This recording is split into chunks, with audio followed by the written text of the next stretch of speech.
Director அச்வினோத் இயக்கத்தில் தமிழக முதலமைச்சர் மாண்புமிகு ஜோசப் விஜய் நடிப்பில் வெளியாகியிருக்க ஜனநாயகன் படத்தோட ரிவ்யூ தான் இந்த வீடியோவில் பார்க்க போகிறோம்.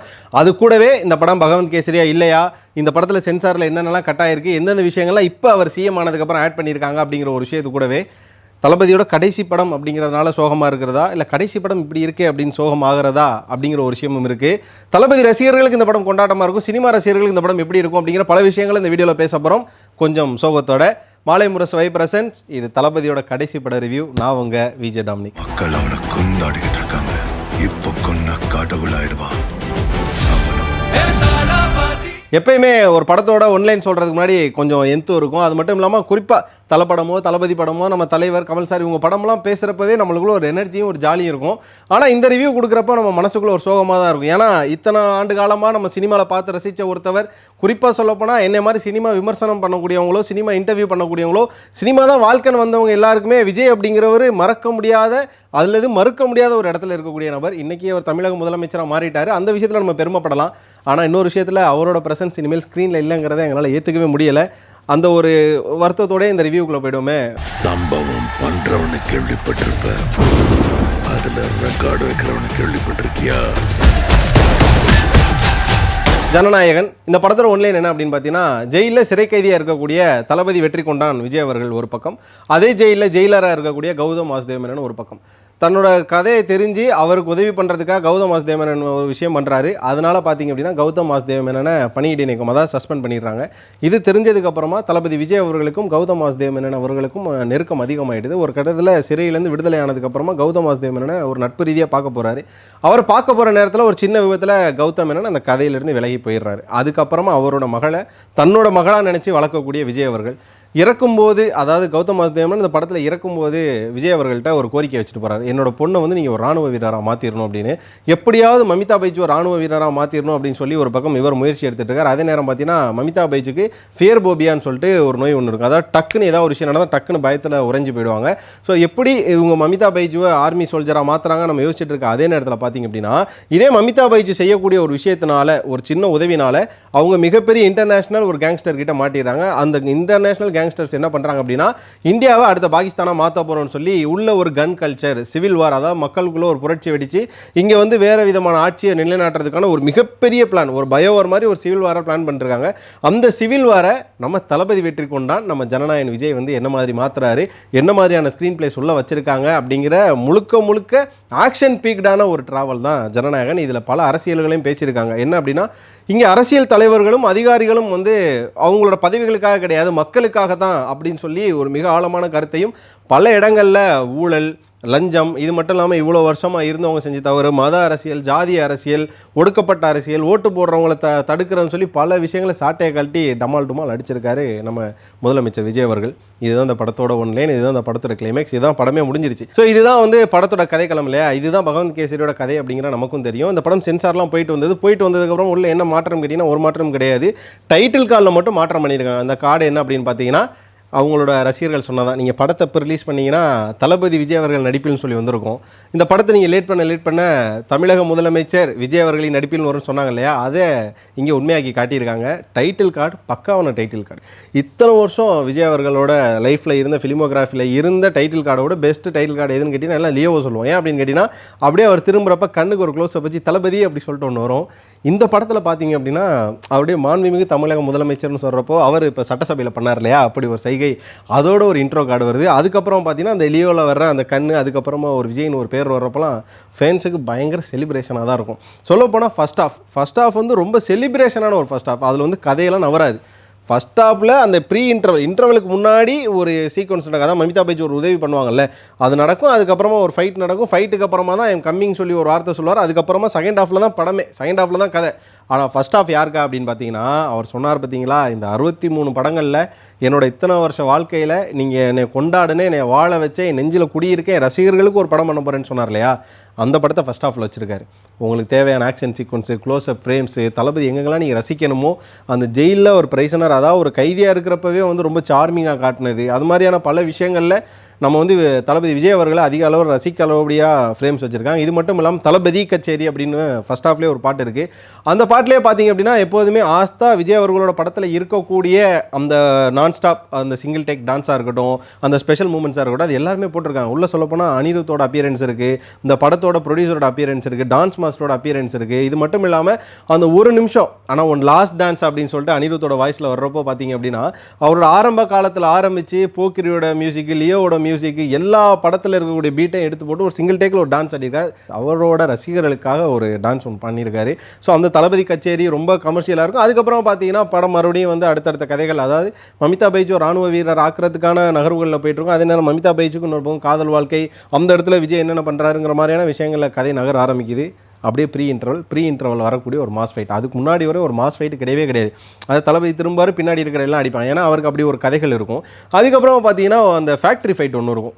எப்படி சொல்கிறது, ரொம்ப ஒரு பிரம்மாண்டமான ஒரு ஃபைட் சீக்வன்சஸ், டைலாக்ஸ் நிறையா இருந்தது அப்படிங்கிற ஒரு விஷயம் இருந்தது. அதுக்கப்புறம் அந்த ஃபைட் சீக்வன்சஸில் நல்லாவே பெர்ஃபார்ம் பண்ணியிருக்காங்க. அதில் தான் அவர் அந்த டைலாக் சொல்லியிருப்பார், இவன் தாங்க மாட்டான், பாதிலே ஓடிடுவான்னு சொன்னவங்களுக்குலாம் ஒன்றே சொல்லிக்கிறேன், ஐ எம் கம்மிங் சொல்லிட்டு ஒரு பிரேக்குக்கு அப்புறமா தான் படமே ஆரம்பிக்குது. சொல்லப்போனால் பாபி டியோலோட இன்ட்ரோ அப்படிங்கிறது ரொம்ப ப்ரூட்டலாக இருக்கும். எப்படிடா ஒரு மனுஷன் எவ்வளோ பெரிய விஷயத்தை பண்ணுறாரு, இதெல்லாம் வந்து கதையில் சாத்தியமா, என்ன திமிங்கெல்லாம் நம்ம கேட்கலாம்.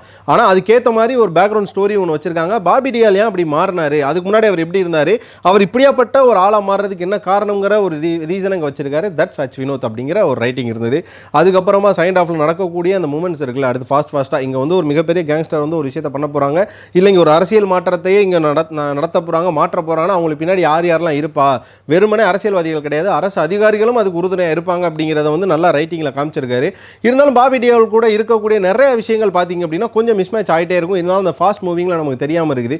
படத்தில் இருக்கக்கூடிய செகண்ட் ஹாஃபில் ஃபுல்லாக அப்படியே பறக்கிறது, தெரிக்கிறது, வெடிக்கிறது, அடிக்கிறது, உடைக்கிறது அப்படின்னு தான் இருக்குது. கிளைமேக்ஸில் பார்த்தீங்க அப்படின்னா இந்த புது விதமாக இவ்வளோ நாளாக வந்து நம்ம மனிதர்களோட போராடிட்டோம், கன்ஸோட போராடிட்டோம், புது விதமான ஒரு ஃபைட்டாக ஆர்சியை வச்சுருக்காங்க, ரிமோட் கண்ட்ரோல் ஃபைட்னு சொல்லி ஒரு விஷயத்தை வச்சுருக்காங்க. அது இன்னும் வந்து படத்தை எலவேட் பண்ண ஒரு விதமாக இருந்தது.